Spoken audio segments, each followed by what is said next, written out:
Hingga akan dirimu yang pernah menyakiti aku.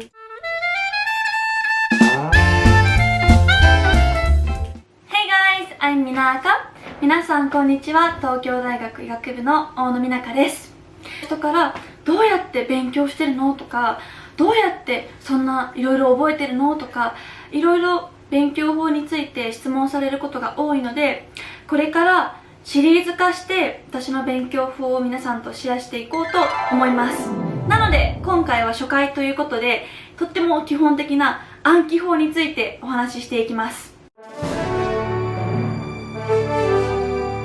っぱりトイックだとか受験勉強だとか暗記ってすごいつきものだと思うんですね。でもうこんなにたくさん英単語覚えれないよとか、やっぱりすごい悩む人も多いし、私自身もすっごく悩んでいたし、それでも自分で受験勉強とかを経て自分の中で効率的な暗記法っていうのがあるので、それを皆さんにシェアしていこうと思います。 Okay, so are you ready? Let's get started. はい、ということで今から話をしていきたいと思うんですけど、これはあくまでも私が思う暗記法なので、一つの方法だと思って聞いてください。で、なんとなく進め方はこんな感じです。はい、ということで最初概要について。私の暗記法は大きく分けて3つのポイントがあります。1つ目、関連付けて理解して覚える。2つ目、五感で覚える。3つ目、アウトプットして覚える。それでは今から一つ一つについてもう少し詳しくお話ししていこうと思います。まず関連付けて理解して覚えるについて。これは例えば社会だったら歴史とか断片的に覚えるとやっぱりすぐ忘れてしまうし、とにかく量が多くてうわーってなっちゃいます。なのでまず関連付けて、何年にこういうことが起こった、だからこういうことが起きて関連してなんでそうなったのかっていうのを理解して覚えることによって、やっぱり一つ一つ覚えるだとすごく量が多くなってしまうけど、全部関連して覚えることによってそれが一つのくくりとして覚えることができるから、一度にたくさん効率的なものを覚えられます。あとは数学とか理科の方程式。多分もう理系の人、私理系なのでわかるんですけど、たくさんいろんな方程式が出てくるんですよ。一個一個覚えてもとっても量が多いしこんがらがってしまうので、そこでもきちんと関連付けて、どうしてこの方程式ができたのか、重要なのかっていうところまできちんと理解して関連付けて覚えます。実際私物理とか受験時代はもう全部関連付けて、最初にこういう方程、こういう原則がある、だからこういう方程式ができて、こうなって、その後にこの方程式ができたっていう全部一連の流れで覚えていました。そうすると今でもやっぱり覚えてるし、問題解く時にもすごく解きやすかったです。あとは例えば最後英語だったら、多分たくさんいろんな英単語をトイックでも受験勉強でも、語学学習でもたくさんいろんな英単語を覚えると思うんですけど、その時もやっぱり関連付けて理解して覚えるととても覚えやすいし忘れにくいし、いろんな単語を覚えることができます。例えばディスアドバンテージとかアドバンテージに dis っていうマイナスになる意味の dis がつくことによって有利から不利へディスアドバンテージができる。これすごい簡単な例だけど、そういった一連を覚えることによってとても忘れにくいし、さらにじゃあディスがつく言葉って何があるんだろうって言って関連付けて覚えることで、たくさんいろんな言葉を覚えられます。ディスアドバンテージ、ディスコネクション、ディスサティスファクションとか、それでそうやって関連付けに行くことによって一度に多くのものを覚えることができます。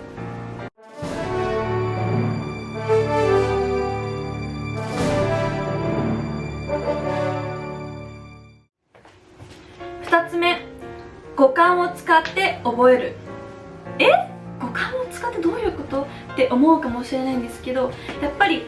暗記する時って皆さん机に向かってとか座ってこうやってずっとやったりするけど、やっぱりそれって集中力も全然続かないし、結局すぐ忘れてしまうので、私がおすすめするのはもう全身使って、全身をフルに、もう細胞をフルに使って覚えるのが一番覚えやすくて忘れにくい効率的な方法だと思ってます。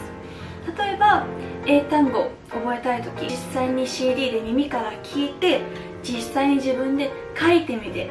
目で見て、で自分で発する、このもう五感、もう全身を使って覚えるのが私はすごくおすすめです。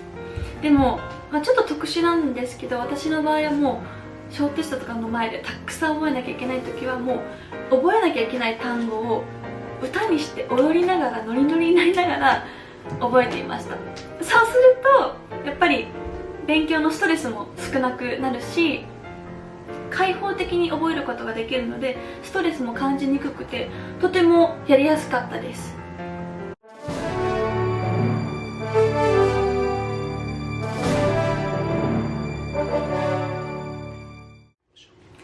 3つ目、アウトプットして覚える。実際にテストとかで昨日あんなに覚えたのに全然わかんないって思った経験とかないですか？私昔すごくあったんですけど、それってやっぱり暗記してる時に覚えた気になってしまっているっていうのがとても重要で、だから覚えた気にならないために、ちゃんと自分の中に知識としてちゃんと入っているっていうのを確認するためにアウトプットするのはとっても重要です。もう友達でも家族でも、もう誰でもいいんですけど、その自分が覚えたこと、自分が理解したことを全く知らない人に教えてあげる、伝えてあげるっていうのは、実際自分がそれを理解して全部覚えていないとできないことなので、ちゃんと人に伝えることができる、ちゃんと人に教えることができるっていうのは、その知識をきちんと自分のものとして取り入れたという、あくまで一つの指標になるので、アウトプットするっていうのはとっても重要ですし、ぜひ皆さんにやってほしいことです。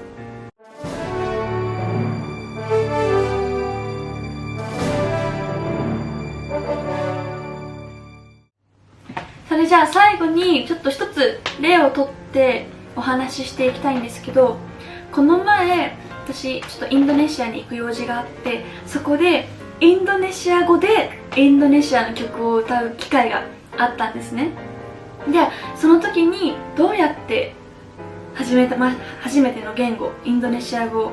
で覚えたのかっていうのを話していきたいと思います。知ってる人いるかな？インガハカンディリムYang pernah menyakiti akuっていう曲です。とっても素敵な曲で、私も歌えてとてもハッピーなんですけど、でもやっぱりすごい覚えるのとっても大変で、実際にどうやって覚えたかっていうと、やっぱりそのまずインドネシアの文化とか、やっぱりその土地の文化っていうのをきちんと理解するようにしました。そういうことでやっぱりその言葉の言い回しとか理解しやすいし、あとは自分の知ってる言語、英語とか日本語とかスペイン語の文法にちょっと関連づけて覚えるようにしていました。で、あとは歌詞を覚えるときはもう何百回もまず曲を聴いて、でさらにその歌詞を実際紙に全部書き出して、で一つ一つ英語と照らし合わせて覚えて、あとはもう自分でひたすら聞きながら声に出す。紙で書いて耳で聞いて声に出す。全身細胞全部を使って覚えてました。で、あとはもう実際に披露するまでにはもう家族やら友達やらにたくさん自分の歌を披露して、たくさんアウトプットして、もちろん自信もつけなきゃいけなかったし、実際に舞台で忘れないようにアウトプットできるようにしていました。はい、それで結局インドネシアでは嬉しいことにきちんと曲を歌い切ることができて、すごく嬉しかったです。 Thanks for watching。 皆さん見てくれてありがとうございます。これが私の暗記法でした。やっぱり暗記ってとても難しいことだと思うんですけど、ただ覚えるじゃなくて、きちんと自分の中に自分の知識として皆さんにこれから先覚えていってほしいので、ぜひ私の3つのポイント参考にしてみてください。 I hope you enjoy and I hope it would be helpful。 ということで皆さん、他の勉強法の動画もぜひ楽しみにしていてください。またお会いしましょう。Everyday Happy。バイバイ。